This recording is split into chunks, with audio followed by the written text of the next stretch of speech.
Bienvenidos a esta sala de videoconferencias de la último campo de esta región de Veracruz, de la Universidad Veracruzana.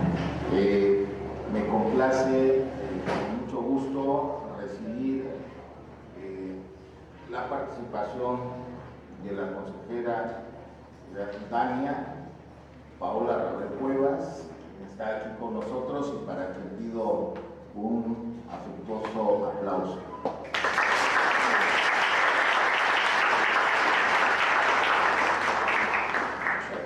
Y bueno, en esta tarde también nos acompaña en este presidio el consejero Juan Manuel Vázquez Barajas, quien es el consejero del OPLE aquí en el estado de Veracruz, y pues estamos reunidos para que tengamos a bien escuchar la conferencia magistral Democracia y Diversidad, Construyendo Ciudadanía, que dictará la consejera Dania, que nos acompaña esta tarde.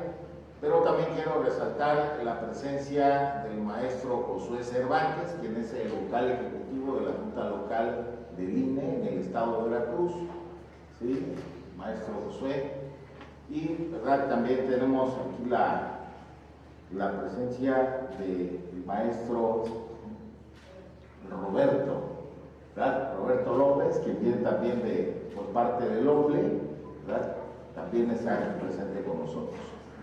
Bueno, déjenme cederle el uso de la voz al maestro consejero Juan Manuel Vázquez Barajas, quien nos dará las palabras de bienvenida para este evento.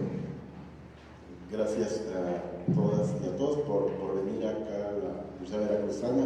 En primer lugar, agradecer a la universidad la oportunidad de estar nuevamente con sus estudiantes. En los últimos meses hemos tenido algunos eventos en este mismo auditorio.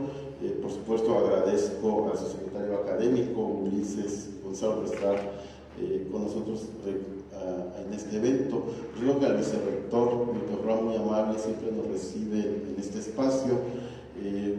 Yo en términos generales quisiera referirme a la consejera electoral Dania Paola en términos de una mujer valiosa e importante para la lucha feminista en México. En los tiempos donde las mujeres alzan la voz y ponen una estrategia y una línea operativa de trabajo para cambiar el entorno, tienen acá ustedes, mujeres y hombres estudiantes, porque el tema de género va más allá de ser solo una problemática de mujeres, sino es también de los hombres. No diré más, la maestra Dania Paola tiene una gran experiencia en temas de género y perspectivas políticas para cambiar los entornos y ambientes en México. Con grandes trabajos en la materia, un reconocimiento a una persona que desde su posición de mujer ha ocupado cargos muy importantes a nivel nacional de construcción del empoderamiento de la mujer.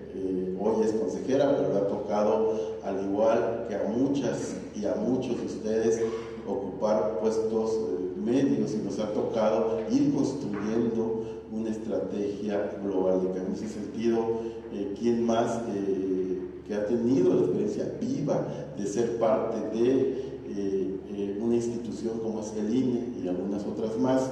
En ese sentido, no me queda más que desearle mucho éxito en esta conferencia, y a ustedes, estudiantes, estoy seguro que podrán hacer un muy buen debate. Bienvenida, Dania.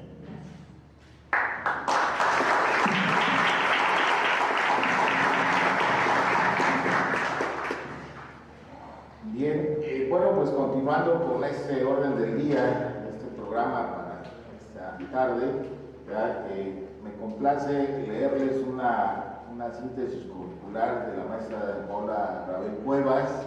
Ella es licenciada en Derecho por la Universidad de La Salle y maestra en Derechos Humanos por la Universidad Autónoma de Ciudad Juárez, en colaboración con la Comisión Nacional de los Derechos Humanos. En la actualidad se desempeña como consejera electoral en el Instituto Nacional Electoral, en donde promovió la creación de la nueva Comisión de Género en la historia del INE y en la otra IFE que tuvimos, convirtiéndose en la primera presidenta de la Comisión de Igualdad de Género y No Discriminación. Previo a su presente encargo, fungió como consejera electoral del anteriormente denominado Instituto Electoral del Distrito Federal, en el cual integró la Comisión Provisional para la Igualdad de Género y los Derechos Humanos. En el ámbito académico, ha colaborado en diferentes publicaciones nacionales, entre ellas el libro El Camino al Empoderamiento Político de las Mujeres, una experiencia de gestión desde el Instituto Electoral del Distrito Federal, con el ensayo Nosotras Construyendo la Igualdad. Además, ha escrito artículos vinculados con temas de paridad de género y violencia política contra las mujeres por razón de género. Ha insertado en varias mesas de trabajo, conferencias magistrales, seminarios y talleres sobre estos temas.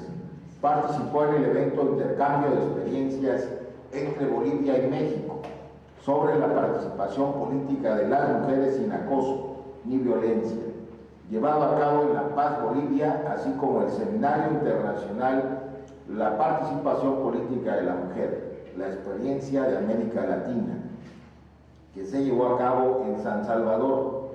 Adicionalmente, y por invitación de la Organización de los Estados Americanos, participó como observador especialista de género en la misión de observación electoral en las elecciones municipales de la República de Paraguay. El año pasado participó en el Parlamento Abierto sobre la violencia política de género que organizó la Cámara de Diputadas y Diputados, foro en el que se recolectaron y sistematizaron diversas experiencias y conocimientos sobre el tema, con la finalidad de crear una ruta para realizar modificaciones legislativas en el ámbito electoral. Bien, pues como hemos escuchado, ¿verdad?, la maestra Dania es toda una exponente en estos temas de género, quien ha sin duda defendido la posición y la participación de la mujer mexicana en el contexto electoral.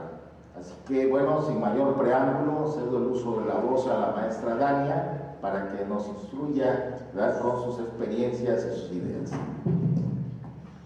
Muchas gracias, muy buenas tardes a todos y a todas. Me voy a parar. Claro. Me queda un poco más fácil. Muchas gracias. Bueno, primero quiero agradecer mucho la invitación para estar con ustedes el día de hoy, particularmente al consejero Juan Manuel Vázquez Barajas, porque la verdad es que él estuvo muy al pendiente de que pudiéramos concretar esta reunión y también hubo mucha flexibilidad en las fechas, lo cual agradezco profundamente. Desde luego agradezco a todas las personas presentes, porque además este horario, pues la verdad es que como que se empata un poco con la comida, entonces agradezco doblemente el esfuerzo, la presencia de todas las personas que están aquí. Muchas gracias también la hospitalidad de la Universidad de Veracruz, muchísimas gracias al secretario académico. Saludo también al consejero Roberto López y amigo, que además también él presidió la Comisión de Igualdad de Género del OPLE de Veracruz y hizo un excelente trabajo. Y obviamente también saludo a nuestro delegado aquí en la entidad federativa, a Josué, a quien le tengo un particular aprecio, sobre todo porque es un vocal, yo creo, espero que no se sienta nadie, pero de los mejores vocales ejecutivos locales que tenemos, con un conocimiento técnico muy vasto. Entonces agradezco mucho a todos y a todas la invitación y la presencia. El día de hoy me tocó hablar con ustedes sobre democracia, diversidad y la construcción de ciudadanía. La verdad es que cuando vi yo este título, lo primero que pensé es, pues, ¿qué es la democracia? Y la democracia, desde mi punto de vista, es una forma de gobierno que le da voz a todas las personas. Porque lo que está buscando es que todas las voces, incluso de cualquier sector que ahora conocemos como en situación de vulnerabilidad, puedan ser escuchadas.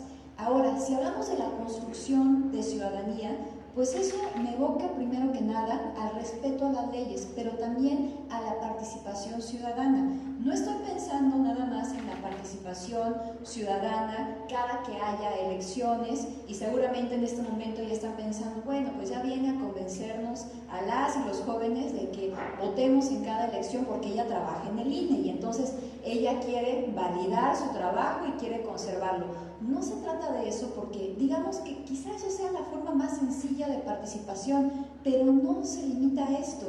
La ciudadanía implica muchas otras cosas, y cuando no ejercemos plenamente la ciudadanía participando, pues la verdad es que estamos desperdiciando. Es como si tuviéramos una mejor computadora, pero nada más la estamos utilizando como una máquina de escribir. Nos estamos quedando un poco cortos.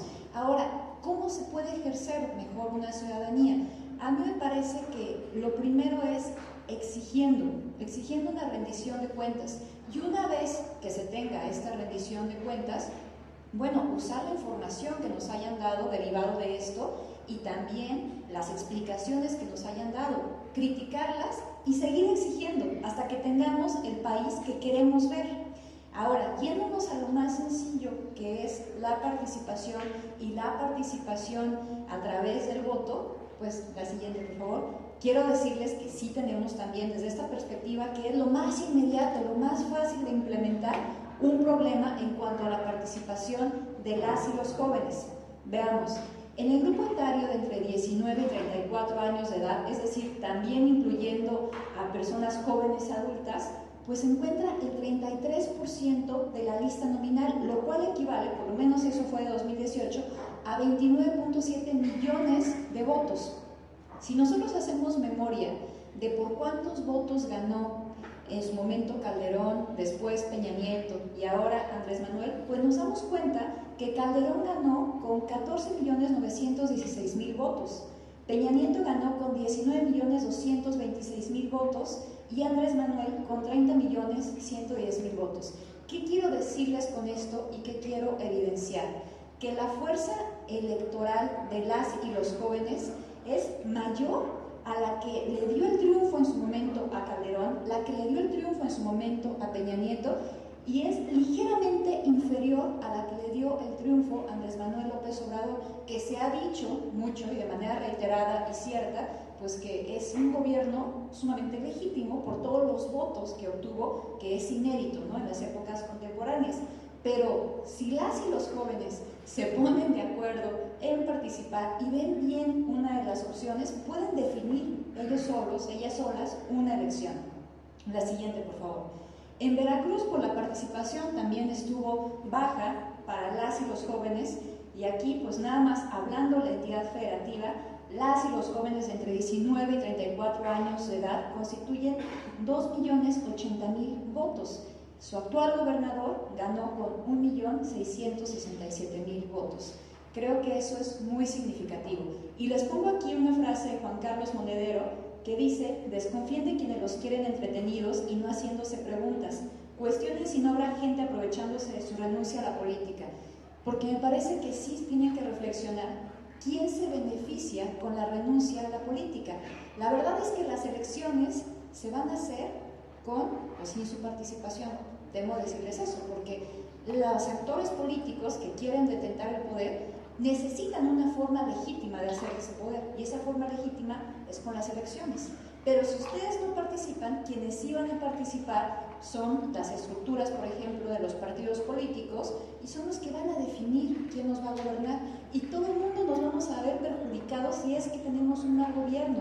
Si queremos que las cosas cambien, tienen que comenzar a involucrarse, no solamente a través del voto. Reitero, esta es la forma más sencilla, más inmediata, y toda la mesa está puesta para que lo puedan hacer así, sino también, primero, conociendo los perfiles de las y los candidatos, también exigiendo que nos pongan mejores perfiles, porque yo muchas veces he escuchado de, bueno, pero es que ¿por quién voto? Ninguna de las opciones me convence.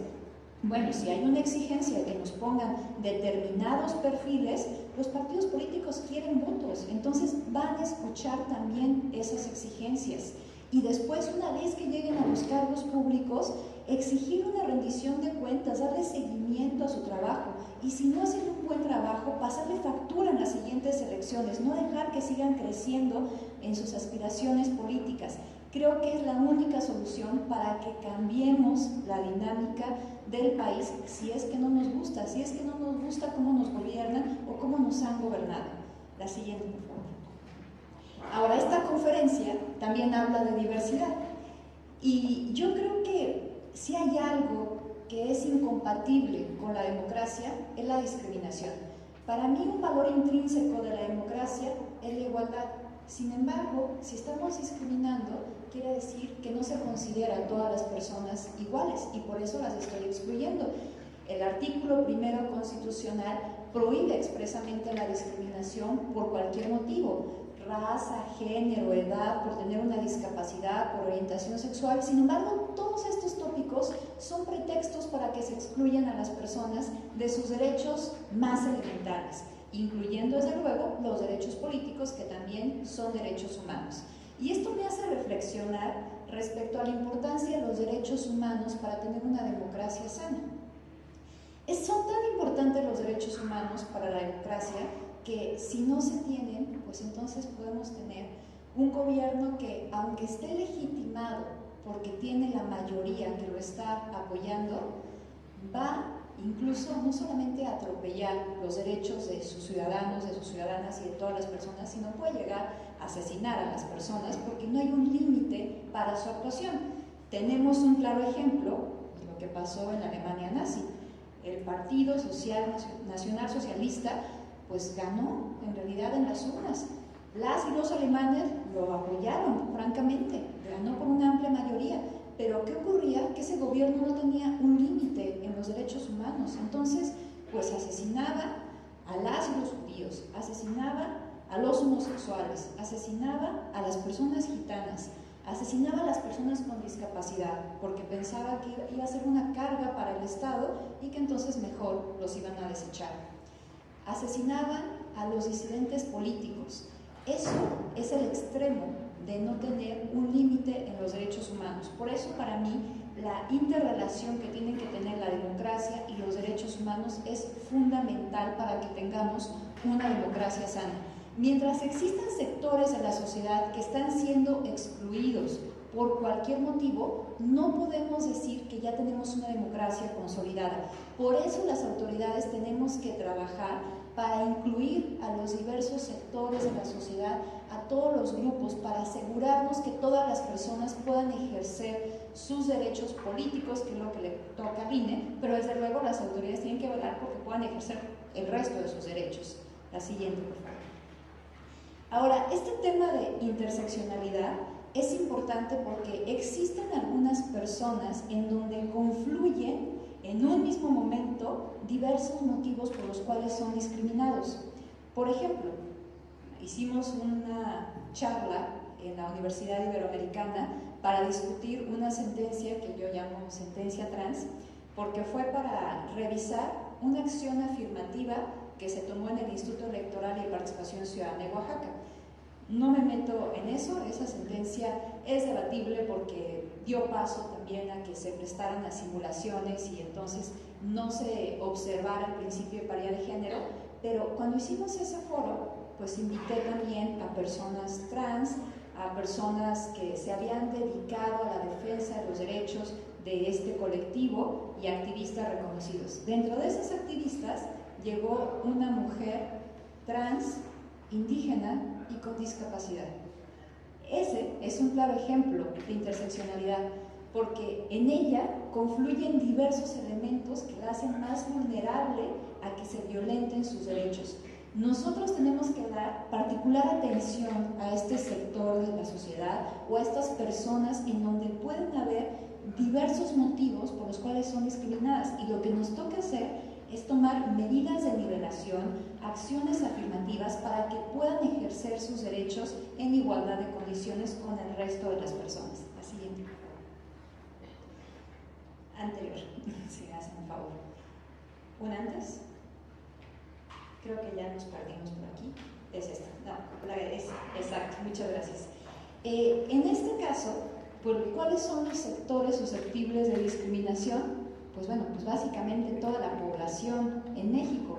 El caso de las mujeres es paradigmático porque casi todos los sectores que son discriminados pues son sectores minoritarios, pero las mujeres somos más de la mitad de la población y sin embargo también somos susceptibles a que se violenten nuestros derechos, a que se nos excluyan de muchos ámbitos, particularmente de los ámbitos públicos y de lugares de toma de decisión.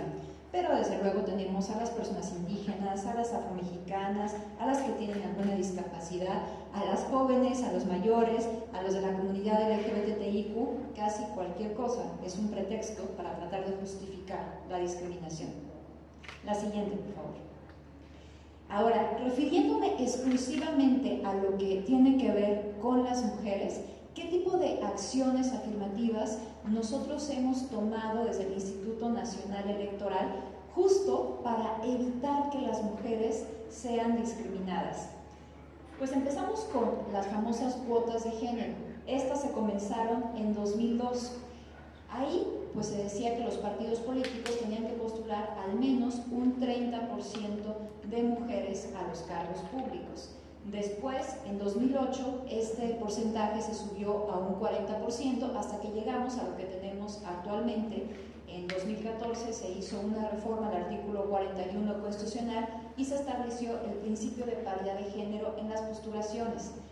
¿Eran necesarias estas cuotas de género?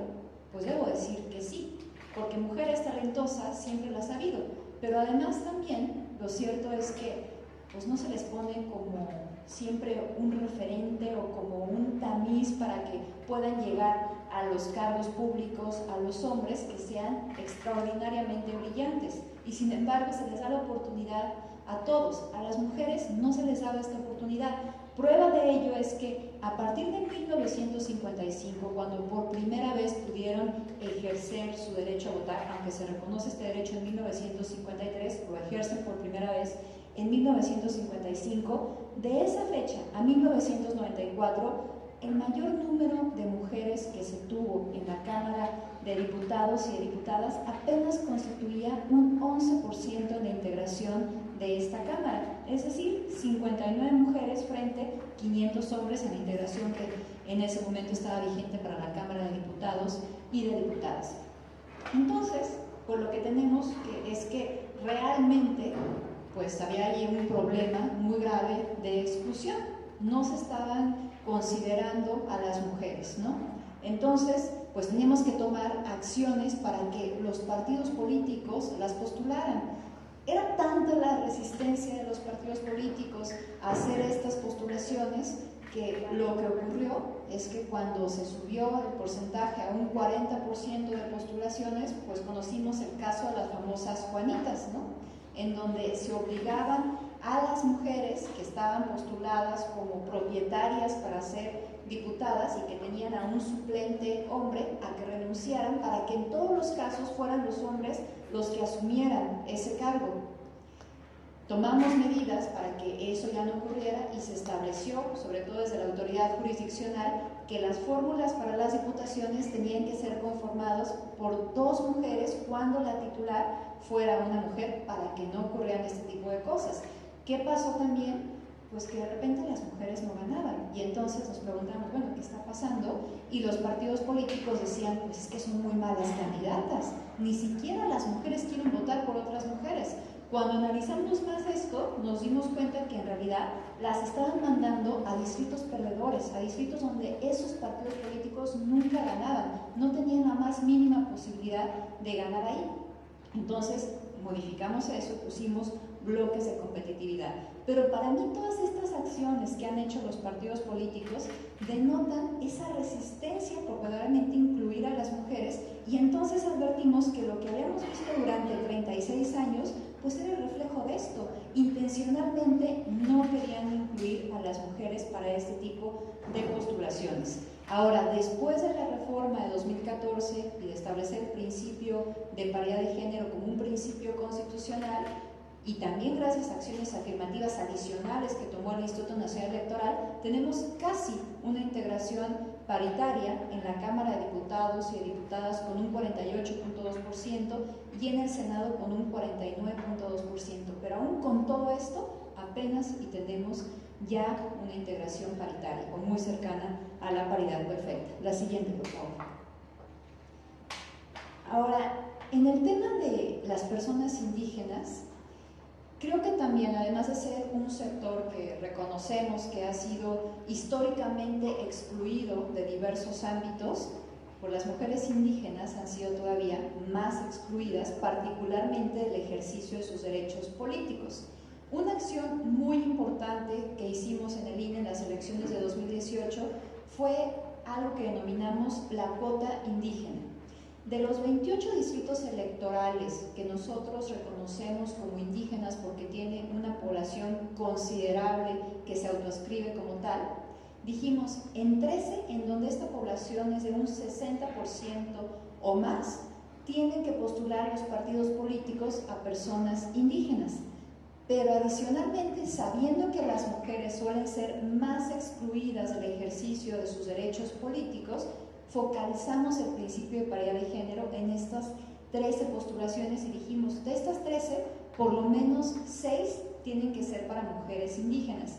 Lo novedoso de este tema es que, por lo que me decían, y es cierto, es el principio de paridad de género no se ve por segmentos, se tiene que ver de manera integral dentro de todas las postulaciones que hacen los partidos políticos. Pero dijimos, si lo hacemos así, sabiendo que generalmente excluyen más a las mujeres indígenas, el resultado que vamos a tener es que nos van a postular a mujeres en otros cargos, pero no para esta cuota indígena, y entonces vamos a seguir reproduciendo esta exclusión que enfrentan todavía de forma más severa las mujeres indígenas. Por eso focalizamos ese principio de paridad de género justo en estas 13 postulaciones. Ahora, estas son el tipo de acciones que se tienen que hacer cuando se habla de lo que les decía hace un rato, de interseccionalidad, cuando reconocemos que en una persona confluyen diversos elementos por los cuales puede ser más susceptible a la discriminación. La siguiente, por favor. Las personas con discapacidad, desde luego también, pues es otro sector de la población que ha sido discriminada durante mucho tiempo. El INE desde hace muchos años, eso no es novedoso, se ha preocupado por generar condiciones de accesibilidad para que las personas con discapacidad voten. Entonces, pues ubicamos las casillas en lugares accesibles. Si no encontramos un lugar accesible en determinada zona para que las personas con discapacidad puedan votar, pues entonces hacemos las adecuaciones necesarias para darles condiciones de accesibilidad, poner rampas, aunque sean rampas provisionales, pero que la gente con discapacidad pueda acudir a votar. Tenemos también materiales desde hace muchos años, por ejemplo, para las personas ciegas tenemos una plantilla braille que se coloca encima de las boletas para que puedan ejercer su derecho a votar. En las ranuras de las urnas también está ahí lenguaje braille para que la gente pueda sentirlo y pueda poner ahí su boleta. Si una persona con una discapacidad visual no sabe leer braille, bueno, pues entonces también puede acudir a votar con el acompañamiento de una persona de su confianza. Se le tiene que permitir que lo haga de esta forma. Tenemos una medida, esa sí es mucho más novedosa.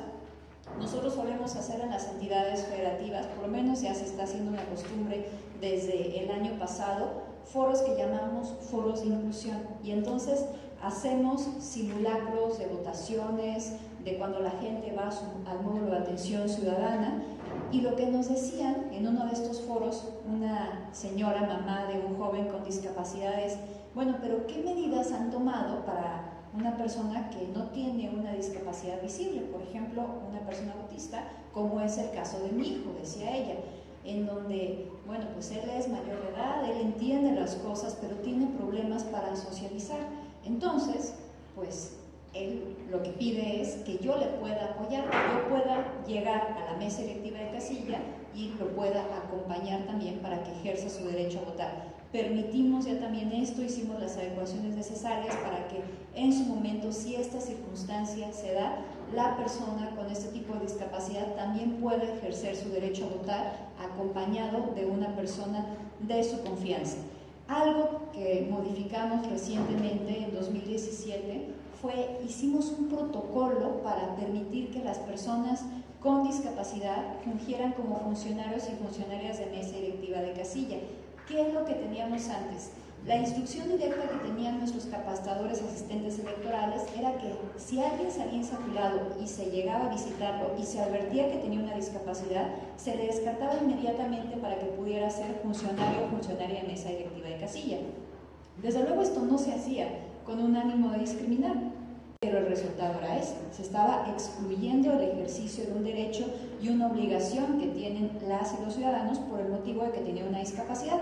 Lo que se quería en esa época era, pues, no darles una carga adicional a una persona con discapacidad, pero pues en realidad los estábamos discriminando.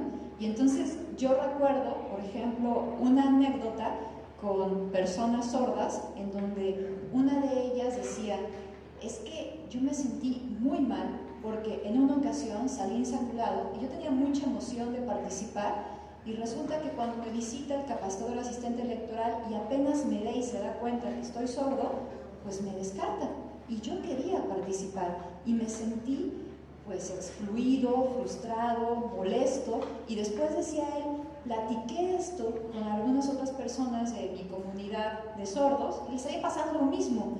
Entonces, eso era incorrecto y además un contrasentido, porque el INE hace muchos esfuerzos para convencer a la gente que participen como funcionarios de mesa directiva de casilla, y resulta que a quienes sí querían participar no los estábamos dejando, sin importar que ellos quisieran hacerlo y que tuvieran a lo mejor una discapacidad que nada obstaculizaba que fungieran como funcionarios de mesa directiva de casilla. Entonces hicimos modificaciones para permitir no solamente que puedan hacerlo, sino para, como tenemos la obligación las autoridades del Estado, dar las condiciones y elementos para que pudieran llegar a hacerlo.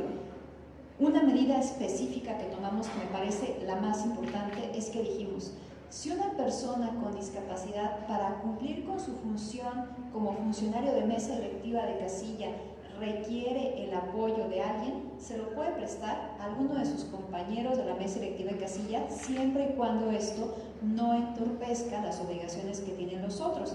Si no es posible que se les presten esta ayuda, pues entonces el INE puede contratar ex profeso un capacitador asistente electoral para que apoye a esta persona con discapacidad.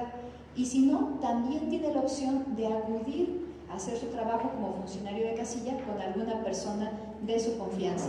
Pero este tipo de acciones son las que se tienen que hacer para nivelar el piso y que todas las personas, incluyendo las personas que son susceptibles de que se les vulnere sus derechos más que otras, puedan participar en condiciones de igualdad. La siguiente, por favor. Tenemos también el protocolo trans. Esto fue un tema para atender a personas de la comunidad LGBTIQ, evidentemente, específicamente a personas trans. ¿Qué era lo que ocurría antes de que tuviéramos este protocolo? Sabemos que la mayor parte de entidades federativas no tiene leyes de identidad que les permitan hacer las modificaciones o rectificaciones en sus actas de nacimiento a las personas trans, es decir, a las personas que no se identifican con el género que se les asignó a nacer. Eso traía como consecuencia que tuviéramos a muchas personas que tienen una credencial para votar, cuyos datos no coincidían con su expresión de género, porque al no poder modificar su acta de nacimiento, pues tampoco podían modificar los datos plasmados en su credencial para votar. Entonces, pues podía ser que llegaran estas personas el día de la jornada electoral y simplemente no pudieran votar por esa falta de identificación o digamos de coincidencia entre su expresión de género y los datos plasmados en la credencial para votar. En pocas palabras, no se les permitía votar tan solo por verse como querían verse ante la sociedad, por cómo se vestían, cómo se arreglaban cotidianamente. Entonces dijimos, esto no puede seguir pasando, y decidimos hacer este protocolo para permitir que las personas trans pudieran votar aún y cuando su expresión de género no coincidiera con los datos plasmados en la credencial para votar. Seguramente pensarán, bueno, pero eso no pone en riesgo las elecciones, porque qué tal que alguien se roba una credencial para votar y usurpa la identidad de una persona. Lo primero que hay que decir es que quienes fungen como funcionarios de mesa directiva de casilla, pues son vecinos, son gente que suelen conocer a las personas que van a votar. Y segundo, es que pues esta medida ya la implementamos en las elecciones de 2018 y no pasó nada malo. Lo único que ocurrió es que no se discriminó ya más a las personas trans y pudieron acudir a votar viéndose como cotidianamente se ven, sin tener que transformarse y tratando de aparentar que son una persona que en realidad no quieren ser. Entonces, creo que fue una buena medida. En realidad es algo que ha llamado mucho la atención a nivel internacional.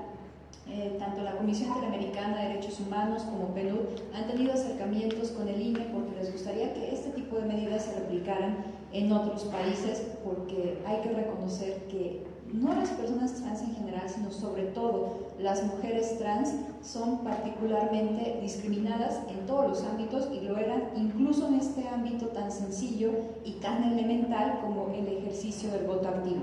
La siguiente, por favor. Derivado de la modificación que hicimos al protocolo trans, o para hacer esta modificación al protocolo trans, claramente tuvimos que tener reuniones con personas expertas en los derechos de las personas trans, con colectivos, con activistas, y me decían en estas reuniones: ¿por qué en la credencial para votar tiene que aparecer el dato del sexo de las personas? La respuesta era muy sencilla, porque el artículo 156 de la Ley General de Instituciones y Procedimientos Electorales dice el contenido de la credencial para votar, qué datos se tienen que plasmar en ella, y viene el dato del sexo. Entonces, bueno, obviamente no gustaba esto porque también les hacía susceptibles a discriminación, pero se tenía que poner. El año pasado hicimos un nuevo diseño de la credencial para votar. Cuando estamos haciendo esta discusión, pues recordé que tenemos las y los ciudadanos la posibilidad de decidir si se va a poner el domicilio en la credencial para votar, por lo menos el domicilio completo, o no. Y ese también es un dato que, conforme a la ley, debe de plasmarse en la credencial para votar. Sin embargo, como es un dato confidencial, se da esta posibilidad a las y los ciudadanos, y la Sala Superior del Tribunal Electoral del Poder Judicial de la Federación ya revisó esto y dijo que lo que hacíamos es correcto, que sí les podíamos dar esa posibilidad a la ciudadanía y no incumplíamos la ley. Entonces pensé, bueno, pues creo que podríamos hacer algo similar con el dato del sexo. Y cuando la gente vaya a sacar su credencial para votar en los módulos de atención ciudadana, preguntarles si quieren que aparezca visible o no este dato. Si dicen que no, pues entonces va a aparecer encriptado en el código QR que está al reverso de la credencial para votar. Si dicen que sí, no hay ningún problema. Me decían algunas personas, aparecerá, ¿no? Me decían algunas personas, es que con esa medida estás discriminando a las mujeres, porque muchas mujeres tienen acceso a programas sociales con su credencial para votar y prácticamente tienen que acreditar que son mujeres. Ah, bueno, pues ellas entonces pueden decir pues que sí aparezca visible, pero si alguien está siendo discriminado por este dato, pues entonces que se quite. Así lo hicimos, y este año ya se está haciendo esa pregunta en los módulos de atención ciudadana. Creo que a veces podemos tomar acciones de manera muy sencilla, pero que pueden tener una gran incidencia en algunos grupos específicos de la población que están siendo discriminadas por cualquier pretexto. La siguiente, por favor. Con esto concluyo con esta frase de Celia Amorós que dice: la diferencia se produce sola, la igualdad hay que construirla. La verdad es que a lo mejor en ese momento consideran, bueno, ¿y qué podemos hacer nosotros, nosotras? Pues yo estoy en un cargo en donde a lo mejor puedo tomar decisiones que pueden incidir a la construcción de una sociedad mucho más igualitaria, mucho más justa, pero a mí me parece que todos y todas podemos poner nuestro granito de arena, tan solo incluso con la utilización del lenguaje. Algo que se ha menospreciado mucho, por ejemplo, del discurso feminista, es el uso del lenguaje incluyente, no sexista, no discriminatorio, porque se considera que con esto no se va a cambiar absolutamente nada. Pero lo cierto es que a través del lenguaje construimos nuestra realidad. El lenguaje puede incluir o puede excluir. A través del lenguaje se pueden reforzar estereotipos de género, o se puede hacer todo lo contrario. Parece a veces que las mujeres no han aportado nada a la ciencia, no han aportado nada en la historia, en la política, pero lo cierto es que sí lo han hecho. Pero se ha utilizado un lenguaje que ha terminado invisibilizando los logros de las mujeres. Cuando nosotros pensamos en el masculino como el genérico, en donde están incluidas las mujeres, pues lo que pasa justamente es que se está excluyendo y se está invisibilizando a todas las mujeres. Sabemos que la FIFA prohibió una expresión homofóbica que se hacía en los partidos, y entonces le costó incluso muchísimo trabajo para ir erradicando esta expresión, con amenazas de sanciones como suspensiones o no participar en el Mundial para México, y ahí poco a poco se ha ido evitando que se diga esta expresión. Me decían algunas de las personas trans con las que trabajamos estas medidas que a ellos no les parecía una broma. A lo mejor nosotros no lo dimensionamos así como ellos, pero me decían, muchas de nuestras compañeras que han sido asesinadas, lo último que escuchan antes de morir es esa palabra. Esa palabra no es una broma para nosotros, y debemos de reconocer que en esa palabra también existe muchísimo sexismo, porque se está menospreciando a una persona a partir de tratar de feminizarlo, a partir de decir que su comportamiento o su orientación sexual debería ser propia de una mujer, y eso se ve como inferior. Démonos cuenta del contenido de las palabras y de la importancia de la utilización del lenguaje, y creo que tan solo con eso podemos contribuir para tener una sociedad mucho más incluyente. Les agradezco mucho su atención.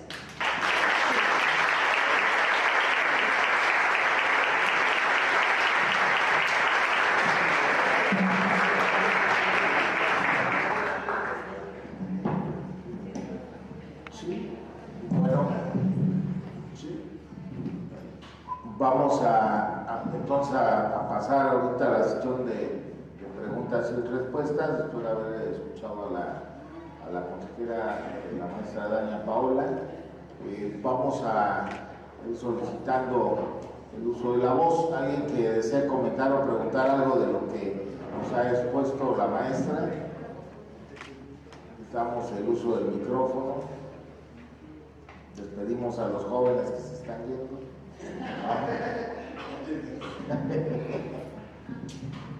Alguien que desee participar, no se nos amontonen. Sí, adelante. Acá adelante. Licenciado Armando Herrera Mercado, he sido capacitador electoral, he sido supervisor, también he sido vocal secretario del otrora Instituto Electoral Veracruzano. Por ahí participamos en alguna actividad en el OPLE Veracruz, y que mi posicionamiento es claro: desde la agenda local se debe seguir promoviendo la ciudadanía. Sí me llamó y me hizo ruido, consejera Dania Paola, que antes que nada, bienvenida aquí a Veracruz, su casa, la Universidad de Veracruz igualmente. Me hizo ruido el ver el impacto que tienen los números en relación a la participación en la jornada electoral. Y nos decía que en un proceso electoral del 2006 a un proceso electoral federal 2018 hay una diferencia numérica en la participación. ¿Cuál sería esa razón de ese impacto, de ese incremento en la participación, sobre todo de los jóvenes, que es muy importante? La participación de los jóvenes que se influyen por las redes sociales, eso hace que participen más, porque sí hay una participación y un interés mayor en relación a la jornada electoral. Algo que me hizo ruido y me interesa saber por qué ese incremento en esa participación, que es muy bueno, ¿no? Yo creo que participar es muy importante. No podemos quejarnos en un momento dado de la gestión pública si no participamos. Si participamos es como vamos a contribuir a una mejor sociedad, a un mejor país. Es cuando.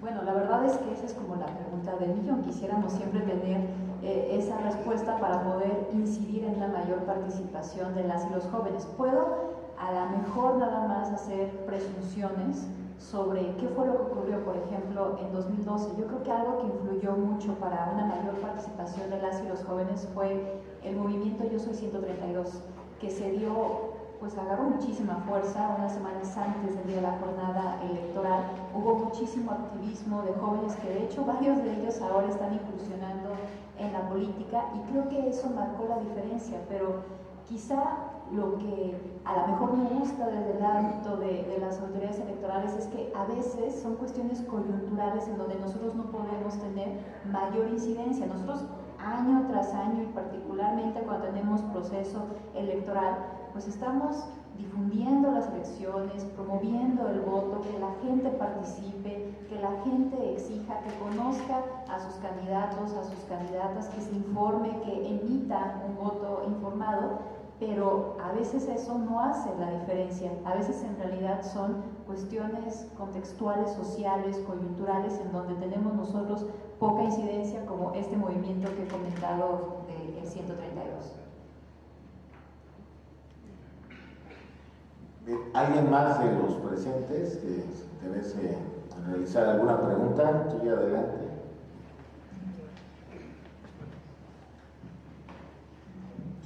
Gracias, consejera, muy buenas tardes, excelente ponencia. Mi pregunta es la siguiente: usted, como integrante del máximo órgano de dirección del Instituto Nacional Electoral, que junto con los demás integrantes tienen el panorama o el radar nacional de los diferentes temas, ¿cómo visualiza el mapa en los temas que usted ha comentado? Es decir, por ejemplo, ¿qué estados son pioneros en el empoderamiento, de las acciones afirmativas de género o de las reconocimiento de otros derechos? ¿Y qué estados tienen resistencia a este evento? Si a su parecer eso implica o tiene que ver con la condición geográfica, del desarrollo económico. ¿Cuál es su perspectiva en esa materia, consejera? Gracias. La verdad es que a lo mejor soy optimista, pero yo veo un panorama alentador, prometedor. A mí me parece que cada vez más las y los jóvenes se están preocupando por tener una sociedad mucho más incluyente, mucho más igualitaria.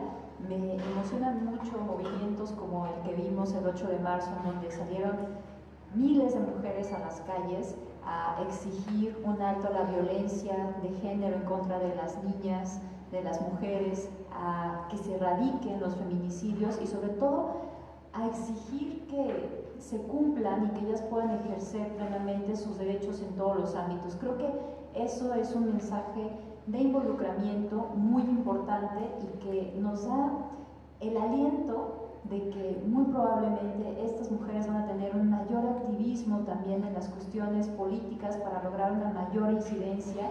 Creo que también yo veo en las y los jóvenes que pues se están preocupando por no encasillar en cuestiones de género, en cuestiones de orientación sexual. Entonces a mí me parece que estamos caminando en la vía correcta. Yo creo que las medidas que hemos tomado en últimas fechas, por ejemplo, no solamente en el INE, sino autoridades electorales locales, evidencian que tenemos ya esta tendencia y además si eso lo juntamos con el derecho, con la Constitución que habla del principio de progresividad de los derechos humanos, pues nos damos cuenta que no podemos retroceder, iríamos en contra de la Constitución si retrocedemos en temas de derechos humanos. Entonces, esos pequeños avances que damos con acciones afirmativas, con medidas de nivelación, pues ya se quedan ahí para la posteridad y se convierten en nuestro piso mínimo para seguir trabajando en ese sentido. Bien, gracias. ¿Algún otro comentario adicional? ¿Alguna otra pregunta? Sí, adelante. Hola, buenas tardes. Mi nombre es Estefania Escandón. Soy del Organismo Público Local Electoral y me agradó en lo personal lo que nos compartió.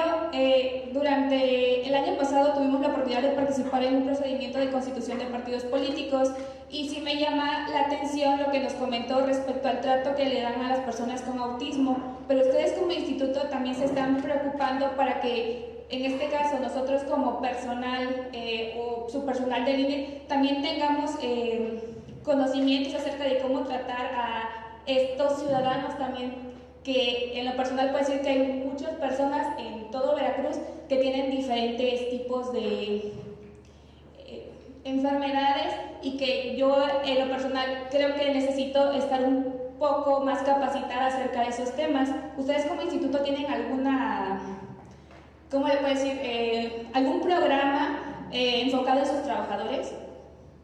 A ver, lo que les comenté como acción es para implementarse el día de la jornada electoral para las personas con una discapacidad no visible o no evidente. Entonces eso implica que a quienes capacitamos son a los capacitadores asistentes electorales para que a su vez capaciten a las y los funcionarios de mesa directiva de casilla. Creo que lo que dices es fundamental para que tengamos una institución en lo general mucho más incluyente. La verdad es que nos enfocamos en eso porque es el trato directo que se tiene el día de la jornada electoral con la ciudadanía, y también nos estamos enfocando en los módulos de atención ciudadana para que en el momento que también llegue la gente a pedir su credencial para votar, pues se le trate de una forma correcta sin importar que tenga alguna discapacidad o cualquier circunstancia. Me parece que algo en lo que todavía no estamos trabajando, y creo que sí es un área de oportunidad, como le gusta decir también al consejero Juan Manuel Vázquez Barajas, es tratar de hacer, pues no sé, algunos cursos de capacitación y de sensibilización para nuestros personal.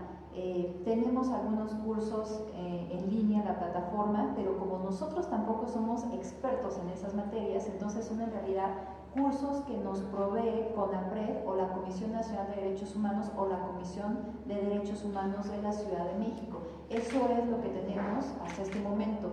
Ya algo que nosotros implementemos, pues tampoco tendríamos el personal, ¿verdad?, para hacerlo, a través de la Unidad de Igualdad de Género No Discriminación. Entonces, lo único que tenemos en este momento son eso que está en la plataforma de la DESPE para que la gente pueda tomar ahí estos cursos virtuales, pero que en realidad son dados por otras instituciones. Bien, cedemos otra pregunta aquí. Hola, buenas tardes. Mi nombre es Karen Galaviz y también soy parte de LOPRE Veracruz. Yo quisiera preguntarle un poco acerca del tema de paridad. Ahora ya tenemos, bueno, implementados los cortes de competitividad, la cuota de paridad, que ya no es cuota, es paridad. Y desde su perspectiva, ¿cuál cree que sea el área de oportunidad para que este tipo de acciones realmente penetren en los demás ámbitos? Tenemos la reforma de la paridad en todo, pero ¿cuál cree usted que sea el camino a seguir para que esto sea una realidad? Pues me parece que la voluntad política, que lo que se dice en los discursos se materialice, se concrete en los hechos. Porque, por ejemplo, abocándonos nada más a lo que tú mencionabas de esta reforma constitucional que se dio el año pasado y que conocimos coloquialmente como paridad en todo. Si a mí me dicen que va a haber paridad en todo, para todos los cargos públicos, pues entonces también pienso, pues la vamos a implementar, por ejemplo, para las gubernaturas, ¿no? Pero sin embargo, a pesar de que se difundió ampliamente esta reforma constitucional como un gran logro, no tenemos la configuración legal. No sabemos si entonces, si esta promesa de que va a ser para todos los cargos, pues realmente va a ocurrir, que realmente se va a concretar, y si no, pues entonces, ¿qué vamos a hacer? Tendremos que tomar una acción afirmativa desde el Instituto Nacional Electoral, aun y cuando no hay una legislación partiendo de lo que dice la Constitución. Pero yo veo que cuando están este tipo de acciones que mediáticamente son muy bien aceptadas por la sociedad, pero que después no se concretan, no se aterrizan en lo que tiene que aterrizarse para que realmente se puedan implementar, me parece que esto nada más es discursivo y que no hay una verdadera convicción con el tema.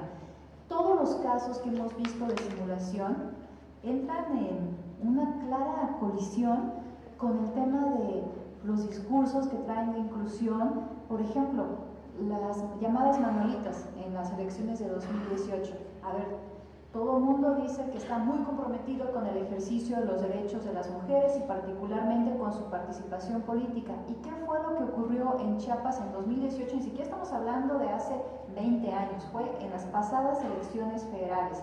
Pues de repente un montón de mujeres a las cuales les podía corresponder un lugar por la vía de representación proporcional renunciaban, tanto para el Congreso como para los ayuntamientos. Juntaron 77 renuncias. Nos buscaron las consejeras del OPLE de Chiapas porque estaban alarmadas ante esta situación, y cuando les preguntaban a las mujeres por qué renunciaban, pues las habían engañado en su partido político. Les decían que varias de ellas, como también habían sido postuladas por la vía de mayoría relativa y habían perdido, lo que les correspondía ahora era renunciar, y no les habían dicho que tenían la posibilidad de ganar un lugar por la vía de representación proporcional. De entrada, eso ya es violencia política.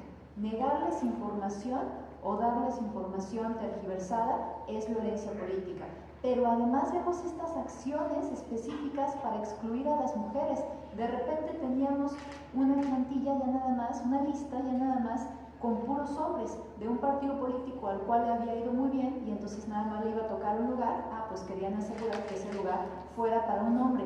Eso para mí es una evidencia tangible y clara de que nos están diciendo que sí quieren que las mujeres participen, pero están haciendo todo porque eso no ocurra. Entonces, incluso hacen leyes de las cuales al parecer después se arrepienten, ¿no? Porque tenemos el principio de paridad, pero después están viendo la manera de darle la vuelta para que entonces las mujeres no lleguen a los cargos.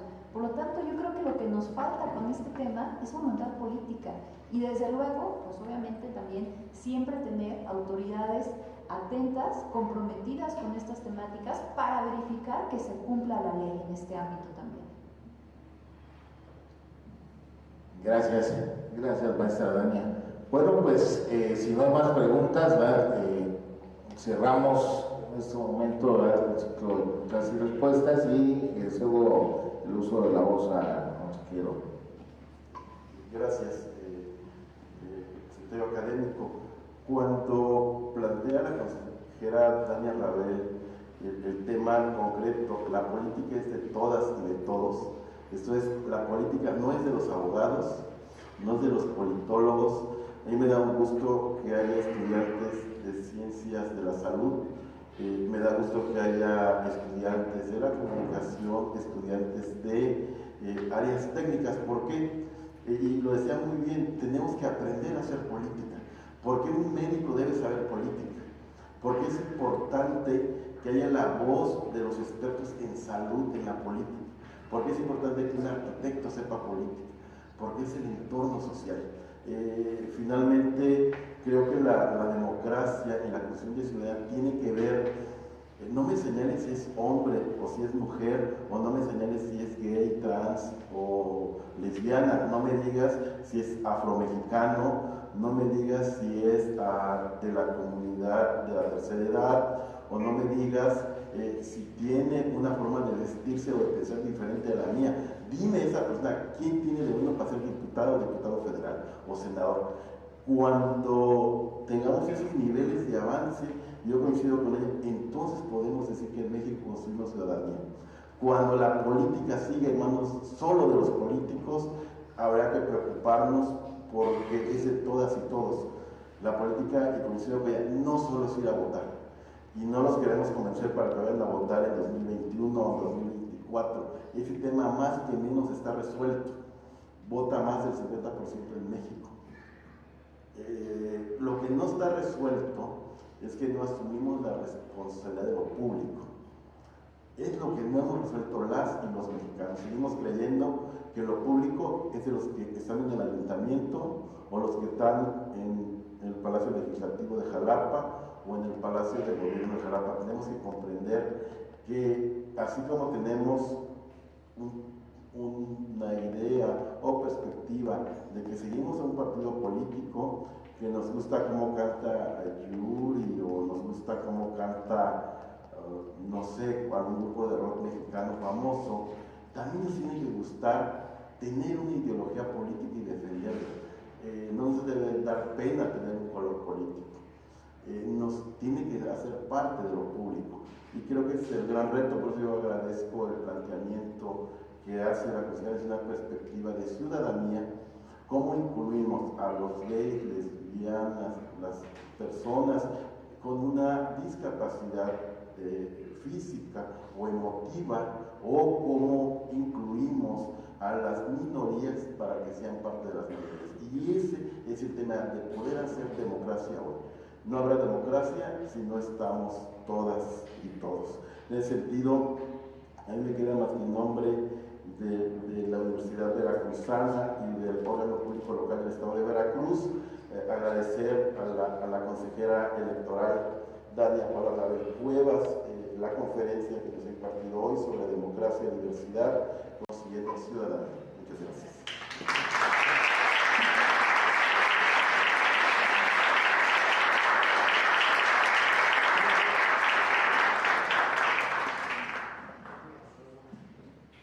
Bien, pues ya aprovechando que estamos en pie, ¿verdad? Quiero entregar también de parte de la Universidad Veracruzana y a nombre del doctor Alfonso Gerardo López Morales, quien es el vicerrector aquí en la región Veracruz, por supuesto de la doctora Sara Ladrón Guevara, quien es la rectora de nuestra máxima casa de estudios.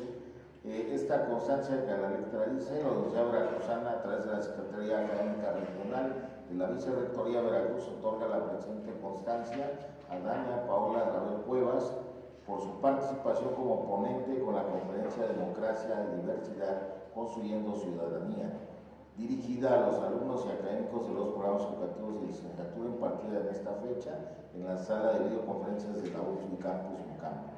Atentamente, Elis de Veracruz, Arte, Ciencia, Luz, Boca del Río, Veracruz, a 13 de marzo de 2020. Signa el documento un servidor, el señor Ulises Gonzalo Aguirre Orozco.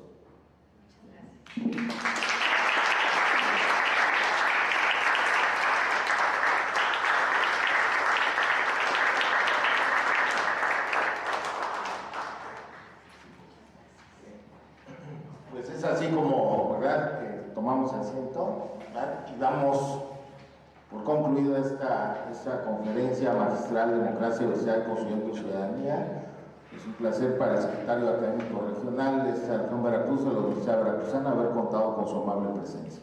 Muchas gracias. Buena tarde.